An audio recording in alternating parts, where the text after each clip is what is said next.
오늘도 참 좋은 날입니다. 성스러운 주일 아침에 오늘도 변함없이 주님을 사랑하는 여러분들에게 주님의 크신 은혜와 은총과 축복이 함께하기를 소원합니다. 오늘도 우리 옆 사람과 활짝 웃으면서 한번 인사 한번 합시다. 같이 예배들 반갑습니다. 뒤에 분하고 감사합니다. 오늘 드리는 예배가 정말 기쁨의 예배, 감사 예배, 주께 연락되는 예배가 되기를 다시 한번 주의 이름으로 소망합니다. 오늘 성경 유다서 1장 12절에 보면 애찬의 암초라는 단어가 나옵니다. 이 암초라는 단어는 가룟 유다를 이야기하는 겁니다. 애찬이 뭡니까? 사랑의 밥찬. 암초는 물속에 보이지 않는 곳에 박혀있는 바위로서 신앙이 없고 믿는 척하는 것을 의미하며 그 사람을 가룟 유다라 그렇게 가리킨다는 뜻입니다. 암초라는 말은 헬라어로 바위라는 뜻입니다. 바다를 항해하는 배들이 대부분 바다에 숨겨진 바위에 부딪혀 파괴하는 경우가 종종 있다고 합니다. 암초인 바위가 배를 파괴하는 것처럼 우리들의 신앙생활을 파괴하는 암초가 있습니다. 다시 말씀드리면 내 신앙생활을 가로막고 있고 내가 신앙생활을 열심히 하지 못하도록 내 안에 침투하는 이 암초가 있다는 겁니다. 그렇다면 신앙생활을 방해하는 암초에는 어떤 것들이 있는지 오늘 본문이 정확하게 그 정체를 가르쳐주고 있습니다. 오늘 저 여러분들이 오늘 본문을 통해서 내 신앙생활을 파괴하고 내 신앙생활을 가로막는 장애물이 무엇인지 함께 생각하면서 은혜를 나누기를 원합니다. 오늘 11절에 있는 말씀 한번 같이 읽어봅시다. 11절 다 같이 시작.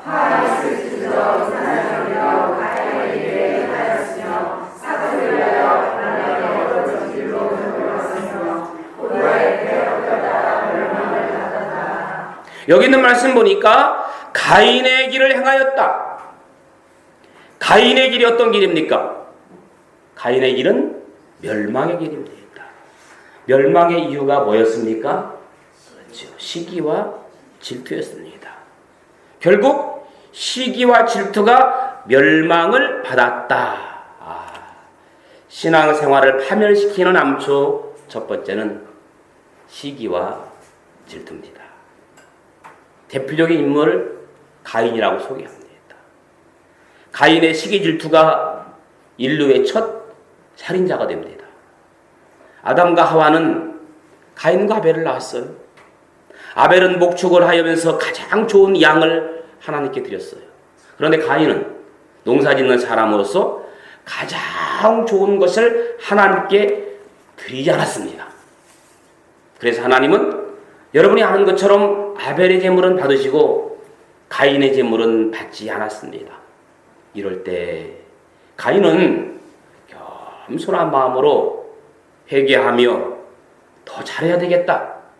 정성스러운 예배를 드려야 되겠다. 다짐하고 좋은 농산물을 하나님께 드린 것이 아니라 하나님이 사랑하는 동생 아벨을 시기하고 질투했습니다. 그래서 동생 아벨을 들로 데리고 가서 돌로 쳐 죽이고 맙니다. 그래서 가인은 인류 역사상 최초의 살인자가 되고 맙니다. 이렇게 시기 질투는 고칠 수 없는 무서운 질병 가운데 하나입니다. 어쩌면 암은 고칠 수 있어도 시기 질투는 평생 고칠 수 없는 무서운 암초와 같은 존재라는 것을 성경을 통해서 가르쳐주고 있습니다. 신앙의 길을 가로막고 있는 바위와 같은 암초가 바로 뭐다? 시기와 질투다. 그럼 암초와 같은 시기와 질투가 내 안에 있는가? 있다? 없다? 있다. 아마데우스라는 영화가 있습니다. 어떤 영화가 있어요? 아마데우스라는 영화가 있는데 거기 보면 오스트리아 비엔나의 궁중악사였던 안토니오 살리에리라는 사람이 있습니다. 누가 나온다고요? 안토니오 살리에리. 그는 정말 훌륭한 음악가입니다.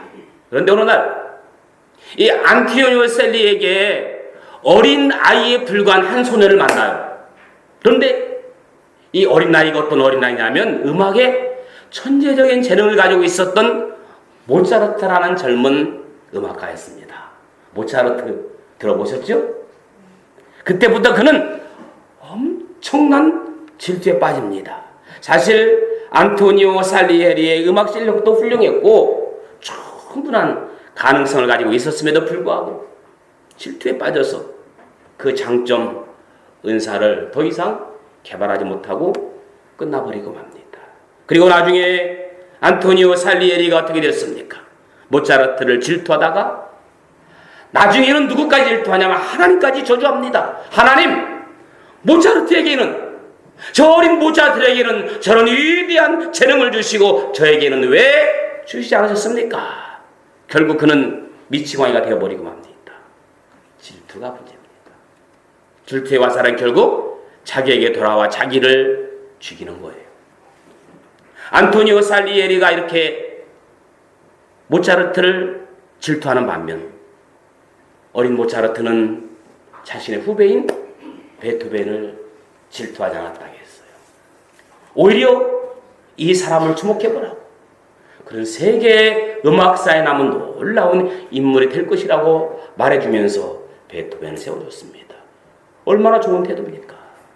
음악으로 시작했으니 한 사람만 더 소개하겠어요. 독일의 유명한 작곡가 슈만, 아주 탁월한 재능을 가진 사람입니다.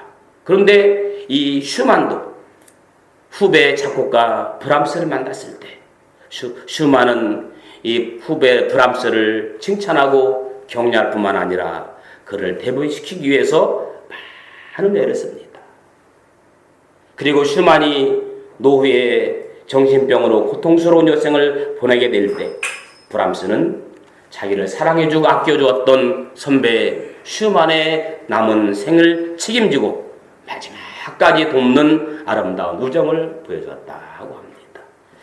얼마나 멋진 인생입니까? 여러분, 질투하기 시작하면 나에게 있는 가능성마저도 없어진답니다. 그래서 질투하지 않는 가장 좋은 방법은 뭘까? 내가 가진 것을 먼저 볼 줄 아는 사람, 내가 가진 것을 먼저 볼 줄 아는 사람, 그리고 내가 가지지 못한 것, 남이 가진 것을 생각하지 말고 남이 가지지 못한 것을 하나님이 내게 주신 것이다, 그것을 생각하면서 살면 좋을 것 같아요. 제가 오래전에 이런 이야기를 여러분들이 한 기억이 나는데, 한 동네에 아주 친한 두 친구가 있었습니다. 그런데 두 친구는 늘 평상시에 함께 운동을 좋아했어요. 마라톤을 좋아했습니다. 열심히 매일매일 만나서 마라톤을 했습니다. 그런데 어느 날 마라톤 시합에 두 친구가 같이 나갔어요. 그런데 한 친구는 1등을 하고 금메달을 탔고 한 친구는 탈락되고 말았습니다. 동네에서는 막 잔치가 벌었습니다. 동네를 빛난 사람이라고 칭찬했습니다. 프랭카드를 걸었습니다. 나중에는 그것도 모자라서 동네에 동상을 세워버렸습니다. 그에 많은 사람들은 그 동상을 바라보며 존경하고 사랑했습니다. 그런데 딱 한 사람만 그를 시기하고 질투하는 사람이 있었습니다. 누굴까요? 이렇게 잘 알아요. 함께 운동하고 함께 시합에 나가고 가장 중마구였던 친구만 그를 박수 쳐주지 아니하고 시기하고 질투했어요. 내가 조금만 더 열심히 뛰었더라면, 내가 조금만 더 노력했더라면 저 친구 저 자리에 내가 올라갔을 텐데, 내가 우승을 했을 텐데, 저 동상이 내 거야 맞는데 라고 계속해서 친구를 시기하고 질투했습니다. 이 시기 질투로 끝나야 되는데 나중에는 더 걷잡을 수 없게 돼서 저 동상을 부숴버려야지, 그런 마음이 들었어요. 밤마다 조용히 가서 삽자루를 가지고 와서 그 동상을 밑에서 하나씩 자꾸 파 내려가기 시작했습니다. 며칠 동안 계속해서 파 내려가는 어느 날 그만 그 친구는 동상에 깔려 죽어버렸어요. 시기와 질투는 파멸로 이끄는 신앙생활의 암초입니다. 남이 잘하는 것은 시기의 대상으로 삼지 말고 도전의 목표로 삼아야 돼요. 가인은 하나님께서 아벨에게 제물을 받으시고 자기의 제물을 받지 아니할 때 다음에는 더 잘하려는 다짐이 쌓였습니다. 나도 더 열심히 기도하고 더 노력해서 하나님께서 내 재물도 받으셔야 되겠다. 그랬다면 얼마나 좋았을까요? 시기와 질투로 인류 역사상 최초의 살인자라는 낙인 찍혔습니다. 그렇습니다. 누구에게나 가인의 암초가 도사리고 있습니다. 남이 잘 되면 그분의 비결을 배워서 열심히 살아야 됩니다. 남이 성공하면 축하해주면서 그분의 비법을 배우는 사람이 지혜로운 사람입니다. 이것이 신앙의 자세입니다. 성경에 보면 가인의 길과 반대되는 사람도 있었습니다. 사도행전에 나오는 바나바라는 사람입니다. 여러분들은 바나바에 대해서 너무나 잘 알 겁니다. 사도행전 11장 24절에 이렇게 소개하고 있습니다. 바나바는 착한 사람이요 성령과 믿음이 충만한 자라. 이에 큰 무리가 죽게 도하더라. 바나바가 사울을 찾으러 다소에 가매 만남에 안디옥에 데리고 와서 둘이 교회에 1년간 모여 있어 큰 무리를 가르쳤고 제자들이 안디옥에서 비로소 그리스도인이라 이름을 받게 되었더라. 사도행전 11장 24절에서 26절 말씀이에요. 자, 바나바는 안디옥 교회를 부흥시킨 평신도였어요. 그러나 그는 자기가 부흥시킨 교회의 지도자를 자기보다 못한 바울을 세우는 장면입니다. 그리고 열심히 바울이 교회에 할 수 있도록 열심히 뒷바라지 해주고 있습니다. 그래서 바울을 바울로 만든 숨은 공로자가 누구예요? 바나바입니다. 바나바 없는 바울을 우리는 생각할 수 없습니다. 바나바는 바울을 성경 최대의 목회자로 만들었어요. 평신도가. 저는 여러분들이 저를 훌륭한 목회자로 만들 수 있기를 축복합니다. 여러분들이 바나바와 같은 사람 될 수 있기를 예수님의 이름으로 축원합니다. 그리고 자기는 그 밑에서 보조자 역할을 했습니다. 가인의 길과 반대되는 길을 가는 사람이 바나바입니다. 이것이 하나님의 심정이에요. 하나님의 심정. 오늘 저는 여러분들이 가인과 같은 질투와 시기로 있는 사람이 아니라 바나바와 같이 하나님의 심정으로 세워주는 역할을 할 수 있기를 예수님의 이름으로 축원합니다. 두 번째는요, 신앙생활 파멸시키는 암초. 두 번째는 물질에 대한 욕심입니다. 여러분, 이 세상에 물질에 욕심 없는 사람 어디 있겠습니까? 나는 물질에 욕심이 없습니다. 그런 분 한번 손 들어보세요. 없습니다. 그럼 안 들은 분 드려야 돼요. 나는 물질에 욕심이 많습니다. 손 들어봐요. 안 든 사람을 나는 물질에 욕심이 있긴 조금밖에 없습니다. 손 들어봐요. 오늘 본문에 등장하는 발람의 암초라는 말은 황금 만능주의 물질을 의미합니다.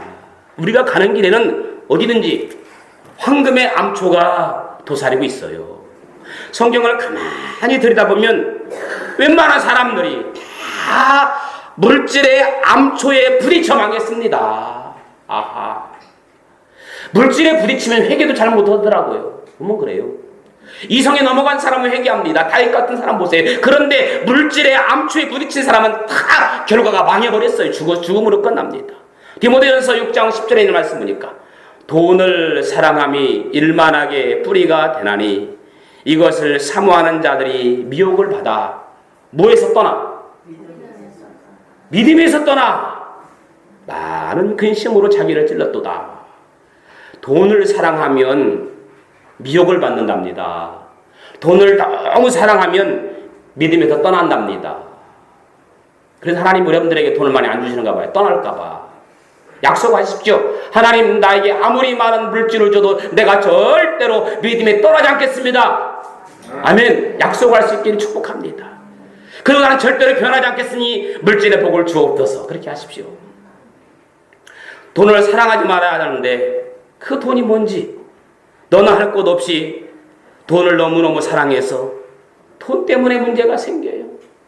여기에도 돈 때문에 문제가 생기고 저기를 건너가 봐도 돈 때문에 문제가 생깁니다. 오죽했으면 사람들이 돈 있어야 사람 노릇하지 돈 없으면 사람 노릇도 못한다는 말이 나왔겠어요. 그 말 공감하십니까?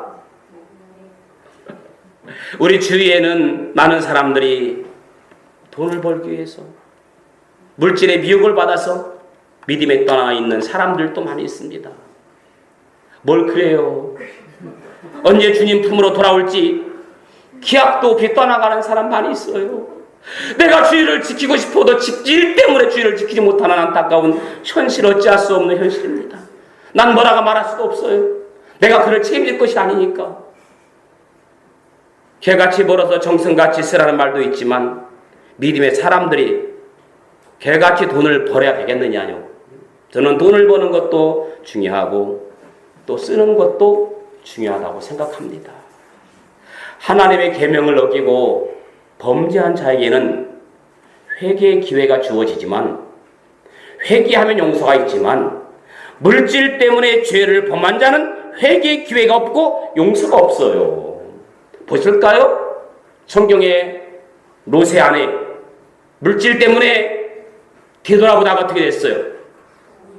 즉시 죽어서 소금기둥이 되었어요. 발람 선지자 어떻게 됐습니까? 예수 그리스도의 나심까지 예언하는 선지자였는데 모압 왕에게 돈에 팔려서 우상숭배, 음란을 이스라엘 백성에게 하게 해서 이스라엘 멸망하게 하는 방법을 가르쳐 주었다가 여호수아의 칼에 회개함 없이 죽었어요. 또 있어요. 아간 금을 도적질하여 감추어 두었다가 온 가족이 아골고짜리에서 돌에 맞아 죽었어요. 게하시 엘리사를 속이고 돈을 빚어내다가 문둥병에 걸려 평생 그렇게 살았어요. 여러분이 잘 아는 가룟 유다 돈 때문에 예수님까지 팔았다가 창자가 터져 죽었습니다. 오죽했으면 애찬의 암초 가룟 유다를 가리키는 겁니다. 오늘 본문에 등장하는 아나니아와 삽비라 헌금 갖고 거짓말하다가 부부가 죽었습니다. 그러나 베드로와 요한은 안진뱅이가 돈을 달라고 할 때 이렇게 말했지요. 어떻게? 가진 것 없다고 얘기했어요? 은과 금은 내게 없거니와 내게 있는 것으로 내게 주노니 곧 나사렛 예수의 이름으로 일어나 걸어라. 할렐루야. 놀래보세요. 40년간 구걸하던 안진뱅이가 일어나 걸었습니다. 여러분, 이 안진뱅이에게 필요한 건 돈입니까? 걷는 겁니까?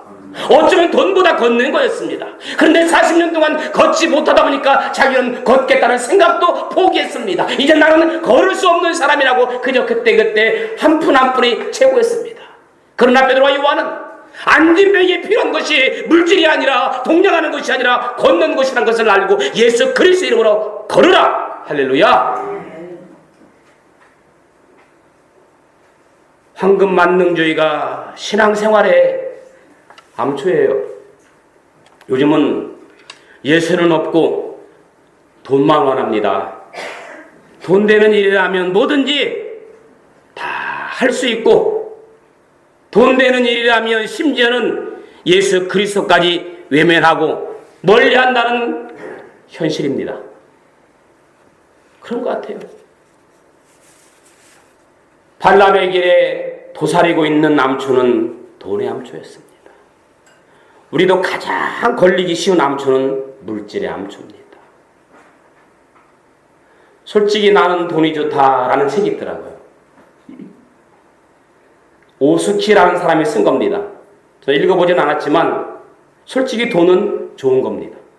다시 말씀드리지만 돈을 벌기 위해 신앙까지 잃어버려서는 안 된다. 아멘. 대조적인 두 사람을 소개할게요.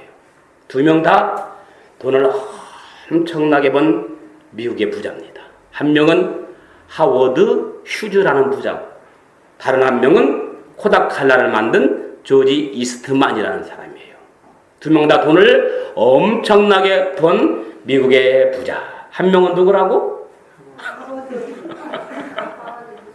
하워드 휴즈. 다른 한 명은 누구라고? 이름이 이렇게 어려워요. 조지 이스트만. 먼저 하워드 휴즈로 소개할게요. 그의 목표는 오직 돈이었어요. 악착스럽게 돈을 벌었어요. 그래서 그는 돈 되는 일이라면 못한 게 없어요. 그래서 그는 미국에서 이름난 부자가 되었습니다. 1977년에 세상을 떠나면서 20억 불, 약 2조가 넘는 가량을 남겼습니다. 그는 라스베가스에 호텔을 세웠어요. 유흥장을 만들었어요. 비행기 회사를 운영했어요. 영화사를 운영했어요. 방송국 50여 개 업체를 경영하면서 그렇게 많은 돈을 버는 사람입니다. 그는 당시 살아생전에 미국 여배우 에바 가드너와 살기도 했고 헐리우드의 수많은 여배우들과 지내기도 했고 돈과 여자와 명예를 원 없이 소유하는 사람이었습니다. 그러나 그는 죽기 10년 전부터 폐결핵으로 유리로 차단된 벽 속에서 살았답니다. 그리고 누가 자기를 죽이고 자기 재산을 빼앗으려고 음식에 독을 넣어 죽이려고 하는 피해망상증에 걸려서 음식도 먹지 못하고 몸은 오징어처럼 말라가다가 죽었다는 이야기입니다. 그래서 병이 더욱 악화되어지자 그는 자가용 비행기로 병원으로 가면서 비행기 안에서 세상을 떠나는데 마지막 세상을 떠났을 때 이런 말 한마디 남겼답니다. Nothing. 아무것도 아니다. Nothing. 아무것도 아니다. 이 세상 내가 그렇게 돈을 벌고 열심히 살려고 했지만 정말 아무것도 아니다. 그리고 세상을 하직했다는 말입니다. 또 한 사람 코다카라를 만든 누구? 조지 이스트만. 이 사람을 기억해도 좋을 것 같아요. 그는 한 빈민촌에 아버지를 일찍 여의고 홀어머니와 함께 가난하게 살았습니다. 너무 가난해서 그날 먹고 살면서 근근히 살고 있었습니다. 그러나 조지의 어머니는 늘 아들이 자기 전에 아들을 붙들고 함께 기도했습니다. 기도할 때마다 손을 꼭 잡고 함께 기도하는데 하나님, 지금은 비록 가난하지만 우리 아들 조지가 훌륭하게 자라 이 나라에 큰일 할 수 있게 하여 주옵소서. 어머니는 늘 침상에서 눈물을 흘리며 기도했습니다. 어머니의 손은 세멘트 바닥처럼 굳어져 있었습니다. 여자이지만 남자들처럼 힘든 노동을 했기 때문입니다. 조지는 어머니가 기도하고 나가시면 자기도 늘 기도하고 잠에 들었습니다. 그리고 이렇게 혼자 기도합니다. 내 어머니의 기도가 헛되지 않게 하여 주옵소서. 돈을 많이 벌어서 하나님의 선교 사업을 크게 할 수 있도록 해 주옵소서. 조지는 사진관에 취직해서 열심히 했습니다. 그는 주인이 가르쳐주는 대로 열심히 기술을 배웠습니다. 친절하고 사진 찍는 기술이 좋아서 소문이 났습니다. 그는 조그만 가게에 내어 독립합니다. 그리고 그는 간편한 휴대용 피엠을 만들어 팔기 시작했습니다. 국내 물론 세계 여러 나라에 상품이 폭발적으로 팔려나갔습니다. 공장을 짓고 생산 라인을 증설했습니다. 하루아침에 갑부가 되었습니다. 드디어 조지 이스트만은 코닥 회사를 만들었습니다. 그런데 그는 그 많은 돈으로 약속한 것처럼 하나님의 일을 하는데 앞장섰습니다. 하나님께서 더욱 축복하시고 행복한 생활을 하게 만들어 주었습니다. 사랑하는 성도 여러분, 발람의 암초가 어쩌면 저와 여러분들의 암초일 수도 있습니다. 하나님이 축복하신 물질로 하나님을 좀 더 멋지게 섬기면 더욱 큰 복을 받을 줄로 믿습니다. 아멘. 마지막 신앙생활을 파멸을 암추는 교만입니다. 고라의 길이라고 성경은 그래 말씀하고 있어요. 고라는 자기들도 제사장이 되어야 한다는 교만이 있습니다. 명예교만은 신앙생활에 방해하는 요소입니다. 어느 시골 농촌에 교회가 세워지면서 그 동네 많은 사람들이 교회를 다니게 되었답니다. 동네 사람들이 교회를 다니게 되자 그 동네에 유지한 사람이 자기도 예수 믿기로 작정하고 얼마 되지 않아서 첫 추수감사절이 되어서 이 유지니까 쌀 2가마를 헌금했답니다. 그런데 이 추수감사절의 교회에서는 성찬 예식을 하잖아요. 이 사람이 이제 교회 나와서 처음으로 성찬 예식을 하는데 무슨 연고인지 그 모든 교회 사람들에게 떡과 포도주를 주고 자기만 주지 않더랍니다. 여러분 그런 경우 종종 있잖아요. 그래서 이분이 세상에 내가 그래도 추수감사절이라고 쌀 2가마 바쳤는데 그 눈금만 빵 한 조각 안 준다고 자기들끼리만 먹는다고 교회가 이렇게 사랑이 없냐고 내가 늦게 왔다고 이렇게 나를 무시하냐고 오해를 해서 교회를 안 나왔다는 그런 이야기가 있더라고요. 그래서 교회에서 이렇게 성찬식 할 때 참 조심스러워요. 떡을 나눠줄 때, 포도주를 나눠올 때, 새신자가 왔으면 세례를 받지 않은 사람한테는 안 주면 그걸 또 모르니까 설명하기도 그러니까 뭐라고 그래 제가 원하는 사람 드시라고 그러잖아. 나는 원하는 사람 들어야겠어. 그렇죠? 아무튼 우리 신앙생활 가운데 교만은 암초인 것 같습니다. 오늘 또 말씀을 정리합니다. 교만과 자존심을 버리고 겸손하며 다른 사람을 존중히 여기는 아름다운 날이 되시기를 주님의 이름으로 축원합니다. 겸손한 사람은 자신의 부족함을 먼저 생각하지만 교만한 사람은 자기 장점을 먼저 생각한답니다. 겸손한 사람은 나보다 상대방을 먼저 생각하지만 교만한 사람은 다른 사람은 언제나 자기 뒤로 머리 밀어내고 자기 죄입니다. 내가 있기 때문에 나라도 있고 내가 있기 때문에 교회도 있고 내가 있기 때문에 이웃도 있다고 나 먼저 생각하는 사람이 교만한 사람입니다. 교만한 사람은 우선 당장 코앞에 보이는 것만 생각하지만 겸손한 사람은 얼굴을 들어 하늘을 볼 줄 아는 사람입니다.